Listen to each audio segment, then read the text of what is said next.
Sir இப்போ வந்து பாத்தீங்கன்னா கவர்மெண்ட்ல நம்மளுக்கு வந்து கோர்ட் ஆர்டர் வந்திருக்கு. என்னன்னா டாக்ஸை வந்து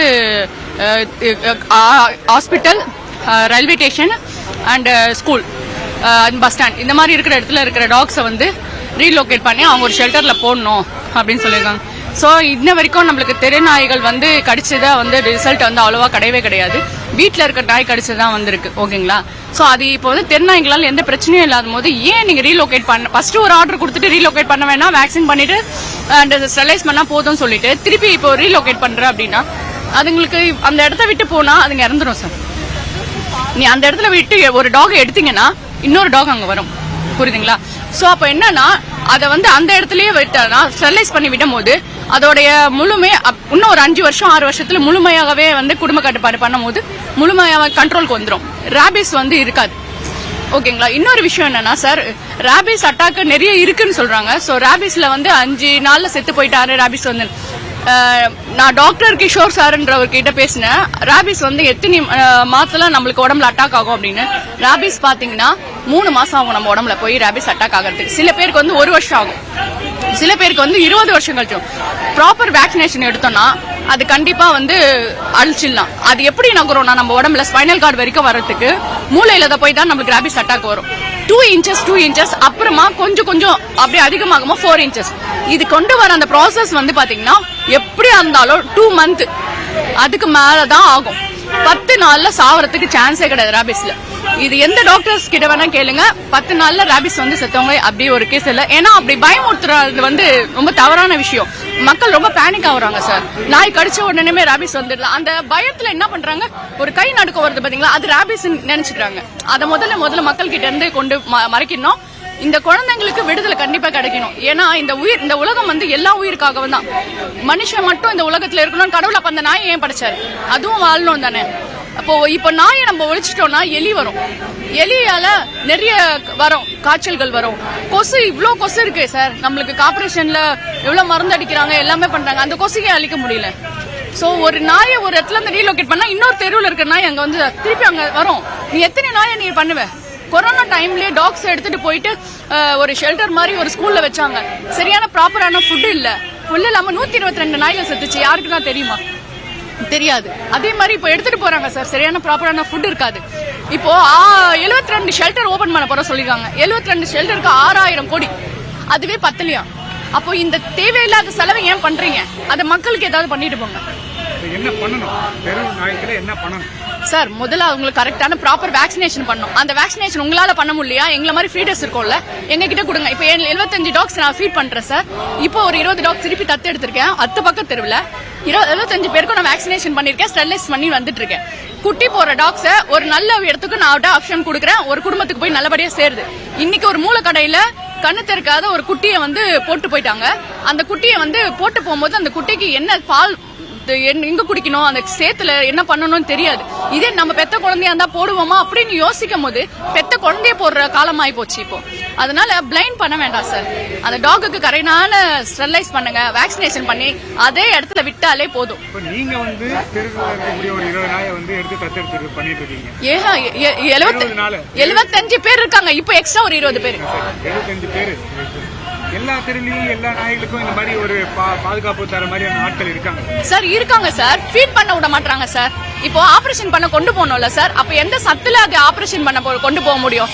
ஒரு டாகுக்கு கரெக்டான ஆபரேஷன் கொண்டு போறோம் அப்படின்னா அதுக்கு சத்து இல்லாம அந்த டாக பண்ண முடியாது. ஏன்னா இப்ப புளியந்தோப்புல அந்த டாக் எடுத்துட்டு போறோம்னா அங்க டெஸ்ட் எடுப்பாங்க. அதுக்கு சத்து இல்லைன்னா அந்த ஆபரேஷன் பண்ண மாட்டாங்க. திருப்பி அது எங்க வரும்? அங்கதான் வரும். அதை நாங்க ஃபீட் பண்ணி அதுக்கு சரியான வேக்சினேஷன் பண்ணின்னு இருக்கோம்ல. இப்ப அந்த டாக் என்னமோ ஹெல்த்தியான டாக். அதை நீ ஆபரேஷன் பண்ண குடும்ப கட்டுப்பாடு பண்ணி முடிச்சாச்சு, அவ்வளவுதான். அது பாட்டு கரெக்டா இருக்கு. இது அடுத்தது குட்டி போட போறது கிடையாது. இப்படிதான் சார் கண்ட்ரோல் பண்ண முடியுமே. இதை வந்து நம்ம ப்ரூவ் பண்ணிருக்கோம். கருத்தடை பண்றதெல்லாம் அது அக்செப்டபிள், அது ஏத்துக்கிறீங்களா? கண்டிப்பா சார். கருத்தடை பண்றதை நாங்க ஏத்துக்கிறோம். ஏன்னா நீங்க கேக்குற விஷயத்துக்கு நாங்க வந்து போராடுறோம். நீங்க நாய் பிடிக்கணும்னு சொல்லி போராடும் போது உங்கள் நல்லதுக்காகவும் நாங்க இதை செஞ்சுதான் ஆகணும்.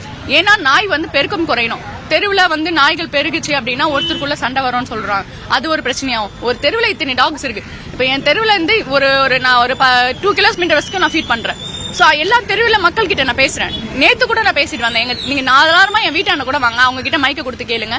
அவங்க என்ன இந்த டாகால அங்க என்ன டிஸ்டர்பன்ஸ் இருக்குதா, இல்ல இவங்க தொல்லை கொடுக்குறாங்களான்னு கேட்டு பாருங்க, யாருமே தொல்லை கொடுக்கல. ஏன்னா கரெக்டான சாப்பாடு கொடுத்துட்றேன், கரெக்டான வேக்சினேஷன் பண்ணிடுறேன், கரெக்டா ஸ்டெரிலைஸ் பண்ணிடுறேன், கார்பரேஷனை ஃபோன் பண்ணி நானே கூப்பிட்டு பிடிச்சி கொடுத்து அனுப்புறேன். தெருவில் இந்த நாய்கள் கடிக்கக்கூடிய சம்பவங்கள்லாம் நம்ம பார்க்குறோம். ரோட்ல நடந்து போறவங்களை துரத்தி கடிக்கிறது, அதை பார்த்து பயப்படுற மக்களுக்கு நீங்க என்ன சொல்லுவீங்க சார்? வந்து சார் அது வந்து அக்செப்டபிள் கார்டு அதுதான்.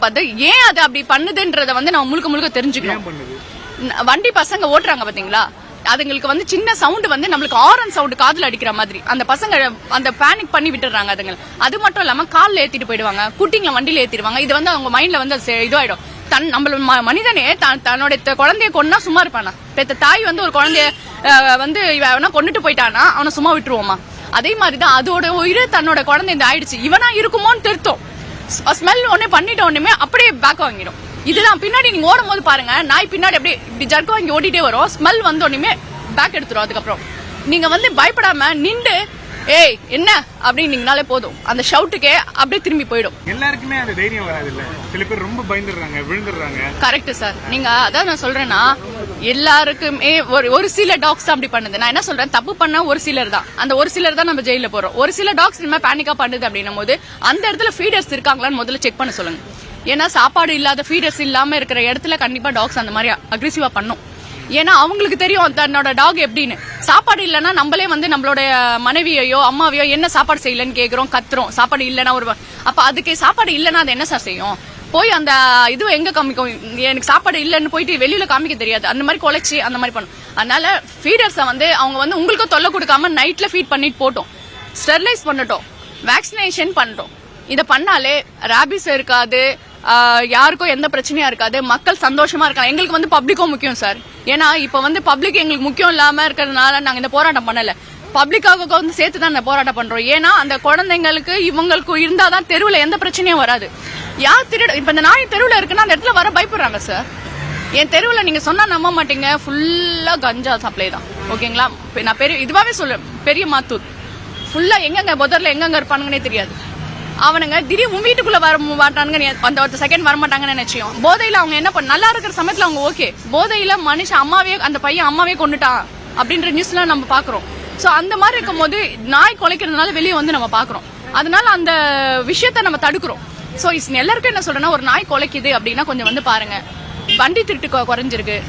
இந்த மாதிரி உள்ள வர நாய்னா பயப்படுறான் சார். என் பேரு சாரா சார்.